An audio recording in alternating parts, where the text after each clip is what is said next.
Hi friends, നമ്മുടെ ഇന്നത്തെ പുതിയൊരു വീഡിയോയിലേക്ക് എല്ലാ കൂട്ടുകാർക്കും സ്വാഗതം. അപ്പോൾ ഇന്ന് രാവിലെ തൊട്ടുള്ള ഒരു ചെറിയ വീഡിയോ ആണ് കേട്ടോ. അപ്പോൾ ഞാൻ ദോശ ഉണ്ടാക്കാൻ വേണ്ടി പോവുകയാണേ. അരി അരച്ചിട്ടുള്ളൊരു ദോശയാണ് കേട്ടോ. ഇതിൽ ഉഴുന്നും ഒന്നും ഇട്ടിട്ടില്ല. നമ്മൾ തലേന്ന് അരി വെള്ളത്തിലിട്ടിട്ട് പച്ചരി വെള്ളത്തിലിട്ടിട്ട് പിറ്റേന്ന് രാവിലെ അരച്ചിട്ട് ഉണ്ടാക്കുന്ന ഒരു ദോശയാണ് കേട്ടോ. അപ്പോൾ അതിവിടെ മക്കൾക്ക് നല്ല ഇഷ്ടമാണ്. കുറേ ആയി ഞാൻ ഈ ദോശ ഉണ്ടാക്കിയിട്ട്. അപ്പോൾ ദോശ ഉണ്ടാക്കുന്ന പണിയിലാണ്. പിന്നെ കുറച്ച് ചിക്കൻ കറി ഉണ്ടായി, അതൊന്ന് ചൂടാക്കി വെച്ചിട്ടുണ്ട്. പിന്നെ കുറച്ച് ചെമ്മിക്കറി ബാക്കിയുള്ളത് അത് ചൂടാക്കി വെച്ച്. അപ്പോഴേക്കും നമ്മളെ ദോശ ഇവിടെ റെഡിയായി. ചോറൊക്കെ ആവാൻ വേണ്ടിയിട്ട് വെള്ളമൊക്കെ വെച്ചാണ് കേട്ടോ. എല്ലാ പണിയും കൂടി നമുക്ക് തകൃതിയായി നടന്നുകൊണ്ടിരിക്കുകയാണ് കേട്ടോ. ഒരു ഭാഗത്ത് ദോശ ഉണ്ടാക്കൽ, ഒരു ഭാഗത്ത് അടുപ്പത്ത് ചോറ് വയ്ക്കലൊക്കെയാണ്. വെള്ളം വെച്ചിട്ടേ ഉള്ളൂ. ഇനി അത് തിളച്ചിട്ട് നമുക്ക് അരിയൊക്കെ ഇട്ട് കൊടുക്കണം. അപ്പോൾ ദോശ വേഗം ഉണ്ടാക്കിക്കൊണ്ടിരിക്കുക കേട്ടോ. മക്കളൊന്നും എണീച്ചിട്ടില്ല. ഇപ്പം എന്താ പറയുക, ഇപ്പം എണീച്ച് വരും. അപ്പോഴേക്കും നമുക്ക് ദോശയൊക്കെ റെഡിയാക്കാമെന്ന് വിചാരിച്ചതാണ്. പിന്നെ കുറച്ച് കഴിഞ്ഞപ്പം നന്ദുമോൾ എണീച്ചണ്. അബി നായക്കുട്ടികളൊക്കെ കുളിപ്പിക്കാനുള്ളൊരു തയ്യാറെടുപ്പിലേക്കാണ് എണീച്ച് വന്നിട്ട്. നായക്കുട്ടികളെ കുളിപ്പിച്ചിട്ട് കുറച്ച് ദിവസമായി. അപ്പോൾ ഓരെ ഒന്ന് കുളിപ്പിക്കാൻ വിചാരിച്ചു. രാവിലെ തന്നെ അതിനിറങ്ങിയാലേ കാര്യം നടക്കുകയുള്ളൂ കേട്ടോ. രണ്ടാളും ഭയങ്കര മടിയാണ് കുളിക്കാൻ. പാപ്പുവിന് ഭയങ്കര മടിയാണ്, റോക്കിക്ക് വലിയ മടിയൊന്നുമില്ല. അപ്പോൾ പാപ്പുമോളെ പിടിച്ചു കൊടുക്കാനൊക്കെ ഒരാൾ വേണം ആദ്യം. പക്ഷേ ഇപ്പോൾ അവൻ കുളിമുറിയിൽ കൊണ്ടുപോയിട്ട് കുളിപ്പിക്കും. ഞങ്ങൾ പുറത്തെ കുളിമുറിയിൽ അങ്ങനെ കുളിക്കാനായിട്ട് ഉപയോഗിക്കലില്ല. അപ്പോൾ അവിടെ വെച്ചിട്ട് പാപ്പുമോളെ ഒന്ന് കുളിപ്പിക്കുക എന്ന് വിചാരിച്ച്. അപ്പോൾ അത് അമ്മ ചായ കുടിക്കാൻ വേണ്ടി പോവുകയാണ്. ഇനി കുറച്ച് അയിലമീൻ കിട്ടിയിരുന്നു കേട്ടോ. ചേട്ടൻ ഇന്നലെ വരുമ്പോൾ കൊണ്ടുവന്നതാണ്. ഫ്രീസറിൽ വെച്ച് തണുപ്പൊക്കെ പോയി റെഡി ആയിന്. അപ്പോഴേക്ക് ഇതാ റോക്കിമോനെ കുളിപ്പിച്ച് കൂട്ടിലിട്ട് കേട്ടോ. അപ്പം ഞാൻ ഫോണായിട്ട് ചെന്നപ്പം മുഖമൊക്കെ ആയിട്ട് വരിക കേട്ടോ. ഓനെ തൊടാൻ വേണ്ടിയിട്ടാണത്. അപ്പോൾ ഓനെ കൂട്ടിലിട്ട് കഴിഞ്ഞതിൻ്റെ ശേഷം പാപ്പുവിനെ കൊണ്ടുപോയിട്ട് കുളിപ്പിക്കുന്നുണ്ട് കേട്ടോ ആൾ. പാപ്പുവിന് ഭയങ്കര മടിയാണ് കേട്ടോ. റോക്കിമോൻ പിന്നെയും നിന്ന് കൊടുക്കും, ഇവൾക്ക് കുളിക്കാൻ ഭയങ്കര മടിയാണ്. അപ്പോൾ അതാ ഓൻ കയ്യോറൊക്കെ ഇട്ട് കുളിപ്പിച്ച് കൊടുക്കുന്നുണ്ട്, സോപ്പൊക്കെ തേച്ച് കൊടുക്കുക കേട്ടോ. ഭയങ്കര സൂക്ഷ്മതയോട് കൂടിയാണ് ആളെ കുളിപ്പിക്കുകയൊക്കെ ചെയ്യുക രണ്ടാളെ. അങ്ങനെ ഓരോ കുളിയൊക്കെ കഴിഞ്ഞ് അടങ്ങി നിന്നില്ലേനോട് അടി കിട്ടുമെന്നൊക്കെ പറയുന്നുണ്ട് കേട്ടോ. ഇവൾ വേഗം ഓടിക്കാളും പിടിച്ചു വെച്ചിട്ടില്ലെങ്കിൽ. അങ്ങനെ കുളിയൊക്കെ ഏകദേശം കഴിഞ്ഞു തുടങ്ങിന്. ഇനി ഓളയും പുറത്ത് കൊണ്ടുപോയി കെട്ടിയിടണം. കൂട്ടിലിട്ട് കഴിഞ്ഞാൽ പിന്നെ വഴുക്കി വിൽക്കും. അപ്പോൾ അവളെ സിറ്റ് ഔട്ട് കൊണ്ടുപോയി കെട്ടും. ഇവനെ പിന്നെ വേഗം ഈ കൂട്ടിൽ തന്നെ ഇടും. ഇവൻ ആ തുണിയിലൊക്കെ കിടന്നൊഴിച്ച് ഓൻ്റെ എന്താ പറയുക മേത്തുള്ള വെള്ളവും കാര്യങ്ങളൊക്കെ പോക്കും. നല്ലോണം തുടച്ചിട്ടാട്ടോ രണ്ടാളെയും കൂട്ടിലിടുക. മേലുള്ള വെള്ളമൊക്കെ പോക്കിയിട്ടാണ് കൂട്ടിലിടുക. പാപ്പുമോളേതാ നന്ദുമോൾ പിടിച്ചു കൊടുക്കുന്നുണ്ട്. അത് നോക്കി ഇവിടെ റോക്കിമോ നിൽക്കുന്നുണ്ട്. റോക്കിമോൻ ഓളെ കണ്ടാൽ ഭയങ്കര ഒരു കളിയാട്ടോ. ചെക്കനെ ഓളങ്ങോട്ട് കണ്ടാൽ തുള്ളും കിടന്ന് കൂട്ടുന്നു. അങ്ങനെ കുളിയൊക്കെ കഴിഞ്ഞ് രണ്ടാളും ഇന്ന് ഫ്രഷായി എന്ന് തന്നെ പറയുക. അപ്പോൾ അബി കുളിക്കാൻ വേണ്ടിയൊക്കെ കയറി രണ്ടാളെയും രണ്ട് സൈഡിലാക്കിയിട്ട്. അപ്പോൾ നന്ദമോൾ ചെന്നിട്ട് ഓരോരോ വർത്തമാനം പറയുന്നതിന് ഓളോട് കുറുമ്പുണ്ടാക്കിയാട്ടത്. ഇപ്പോൾ പുറത്ത് അയച്ചിട്ടുണ്ടെങ്കിൽ ഓടി കഴിച്ചിലാവും, അങ്ങനത്തെ ഒരു ഐറ്റംസ് അത്.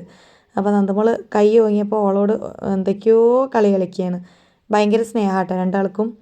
അപ്പോൾ അതാ പാപ്പുമോളെ കൊലായിൽ കെട്ടിയപ്പോൾ എന്താ കളി അറിയാം ഇവിടെ. ആ തുണി കൊണ്ട് മേലൊക്കെ തുടക്കുകയാണ് കേട്ടോ ആൾ.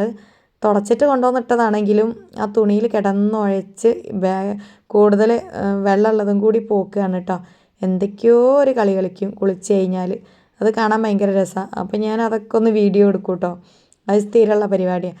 അങ്ങനെ ആൾ കുഴഞ്ഞു പോയിട്ടോ കളിച്ചിട്ട് ക്ഷീണം കൊണ്ട് പിന്നെ അവിടെ കിടന്ന്. ഇനി കുറച്ച് കഴിഞ്ഞ് എണീച്ചിട്ട് വീണ്ടും ഈ തകൃതിയായ കളി കളിക്കും കേട്ടോ. അങ്ങനത്തെ ഒക്കെ ഒരു കളിയാണ്.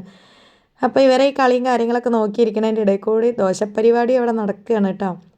ഓരോരോ ദോശ ഒഴിച്ച് പിന്നെ ഇവരെ വൈത്താല അടക്കും അങ്ങനെയൊക്കെയാണ്. അപ്പോഴേക്കും നമ്മളെ വെള്ളം തിളച്ച് അരിയിട്ട് കൊടുക്കട്ടെ. ഇന്ന് വലിയൊരു വെറൈറ്റി വീഡിയോ ഒന്നുമില്ല, ചെറിയൊരു വീഡിയോ ആണ് കേട്ടോ.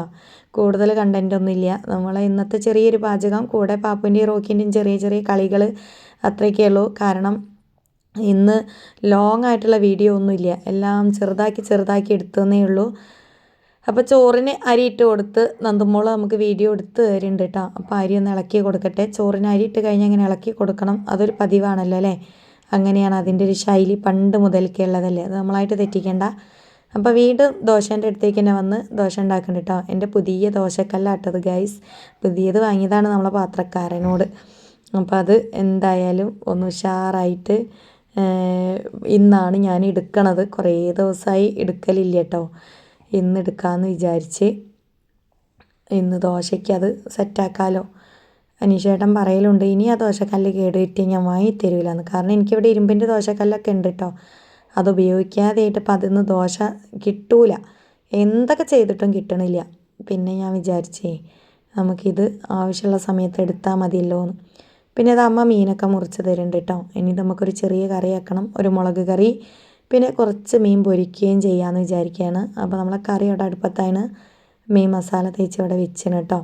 ഇനി ഈ കറി ഇവിടുന്ന് ഇറക്കിയതിന് ശേഷം നമുക്ക് അടുപ്പത്ത് തന്നെ പൊരിക്കുക.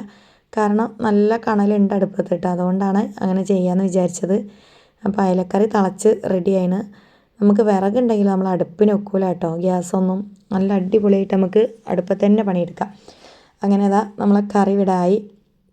ഇനി വേഗം ചീനച്ചട്ടി വെച്ച് കൊടുത്തിട്ട് നമുക്ക് ഇതിൽ തന്നെ മീൻ പൊരിച്ചെടുക്കണം. പിന്നെ കുറച്ച് വെള്ളം കുടിക്കാൻ വെക്കണം. അപ്പം ഇത് മീൻ ഇട്ട് കൊടുത്തതിന് ശേഷം നമുക്ക് വെള്ളം വെച്ച് കൊടുക്കുക വിചാരിക്കുകയാണ്. കുടിക്കുന്ന വെള്ളം എപ്പോഴും സ്റ്റോക്ക് വേണം, അല്ലെങ്കിൽ നന്ദു അബിക്ക പോയി പച്ചവെള്ളം എടുത്ത് കുടിക്കും. അതുകൊണ്ട് എപ്പോഴും ഇവിടെ കുടിക്കാനുള്ള വെള്ളം ഞാൻ സ്റ്റോക്ക് ചെയ്യും. അപ്പോൾ അതാ ചീനച്ചട്ടിയൊക്കെ വെച്ചു, വെളിച്ചെണ്ണ ഒക്കെ ഒഴിക്കുന്നുണ്ട്. ഇനി നമുക്ക് ഈ മീനൊന്ന് പൊരിച്ചെടുക്കണം. ചീനച്ചട്ടിയിലാവുമ്പോൾ കൂടുതലൊന്നും ഇട്ട് കൊടുക്കാൻ കഴിയില്ല, ആവശ്യത്തിനുള്ളത് ഇട്ട് കൊടുക്കാൻ കഴിയുള്ളൂ. എന്നാലും കുഴപ്പമില്ല, കുറച്ച് ഇട്ടിട്ടൊരു 3-4 ട്രിപ്പ് ഇട്ട് പൊരിക്കാമെന്ന് വിചാരിക്കുക കേട്ടോ. നോൺ സ്റ്റിക്കിൻ്റെ പാത്രം ഉണ്ട് മീൻ പൊരിക്കണേ, പക്ഷേ അതിൽ വെളിച്ചെണ്ണ എല്ലായിടത്തേക്കും എത്തൂല. അതിൻ്റെ ഒരു ഭാഗം കുറച്ച് പൊന്തിപ്പോയി. അതിന് ശേഷം വെളിച്ചെണ്ണ ഒഴിച്ചു കൊടുത്താൽ എല്ലായിടത്തും എത്തൂല. അപ്പോൾ ഞാൻ വിചാരിച്ച് ചീനച്ചട്ടിയിൽ തന്നെ ഇട്ട് കൊടുക്കുക, അതാണ് ഏറ്റവും നല്ല സേഫും. ഈ നോൺ സ്റ്റിക്കിൻ്റെ പാത്രം നമ്മൾ ഉപയോഗിക്കണ അത്ര വലിയ നല്ലതൊന്നുമില്ല. പക്ഷേ എനിക്കിവിടെ ഒരുപാട് നോൺ സ്റ്റിക്കിൻ്റെ ഒന്നുമില്ല കേട്ടോ, ഈ ഒരു ദോശക്കല്ല് മാത്രമേ ഉള്ളൂ. അതുകൊണ്ട് വലിയ കുഴപ്പമില്ല. പണ്ടത്തെ പോലെ നമ്മൾ ചട്ടിയും കുടുക്കയും കാലമൊക്കെ ഉപയോഗിക്കാത്തതുകൊണ്ടാണ് നമുക്ക് ഒരുപാട് സൂക്കടും കാര്യങ്ങളൊക്കെ വരുന്നത്. പിന്നെ ഇവിടെ നോൺ സ്റ്റിക്കിനോട് വലിയ താല്പര്യമില്ല കേട്ടോ, സത്യം പറയാച്ചാൽ. ദോശക്കല്ല് പിന്നെ നമുക്കൊരു അത്യാവശ്യമാണല്ലോ, അതുകൊണ്ട് വാങ്ങിയതാണ്. അപ്പം നമ്മുടെ ഒരു ചെറിയ വീഡിയോ ആണ് കേട്ടോ. ഇന്നത്തെ വീഡിയോ ഇത്രയൊക്കെ തന്നെയുള്ളൂ. നമ്മുടെ ചാനൽ ഇഷ്ടപ്പെടുകയാണെങ്കിൽ, നമ്മളെ വീഡിയോ ഇഷ്ടപ്പെടുകയാണെങ്കിൽ കൂട്ടുകാരൊന്ന് സപ്പോർട്ട് ചെയ്യണം. അപ്പോൾ എല്ലാ കൂട്ടുകാരോടും ബൈ, സീ യു.